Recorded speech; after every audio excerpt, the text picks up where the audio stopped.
அனைவருக்கும் பொங்கல் திருநாள் நல்வாழ்த்துக்களை தெரிவித்துக் கொள்கின்றேன்.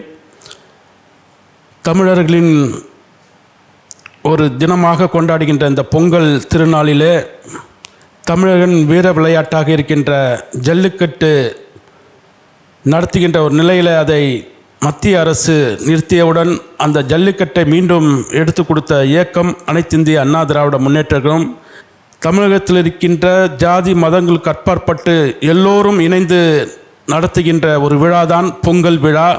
தமிழர்களின் பாரம்பரிய விளையாட்டுகளை ஜல்லிக்கட்டு மற்றும் பல்வேறு போட்டிகளை நடத்துகின்ற ஒரு விழாவாக பொங்கல் தின விழா சிறப்பாக தமிழகத்திலே எல்லா கிராமங்களும் பட்டி தொட்டிகளெல்லாம் நடத்துகின்ற ஒரு விழா பொங்கல் விழா. அந்த பொங்கல் விழாவிலே அனைத்திந்திய அண்ணா திராவிட முன்னேற்ற கழகத்தினுடைய நிரந்தர பொதுச் செயலாளர் முன்னாள் முதலமைச்சர் வருங்கால தமிழகத்தினுடைய முதலமைச்சர் அண்ணன் எடப்பாடியார் அவர்களின் சார்பாக தமிழகத்தில் இருக்கின்ற அனைத்து மக்களுக்கும் பொங்கலோ பொங்கல் என்று தமிழர்கள் கொண்டாடுகின்ற பொங்கல் திருநாள் சிறப்பாக அமைய எல்லாம் வல்ல இறைவன் எல்லோருக்கும் அருள் புரிவானாக என்று கூறி எங்களுடைய பொதுச் செயலாளர் சார்பாக மீண்டும் அனைவருக்கும் பொங்கல் திருநாள் நல்வாழ்த்துக்களை உங்களுக்கு அன்போடு தெரிவித்து விடைபெறுகின்றேன். நன்றி, வணக்கம்.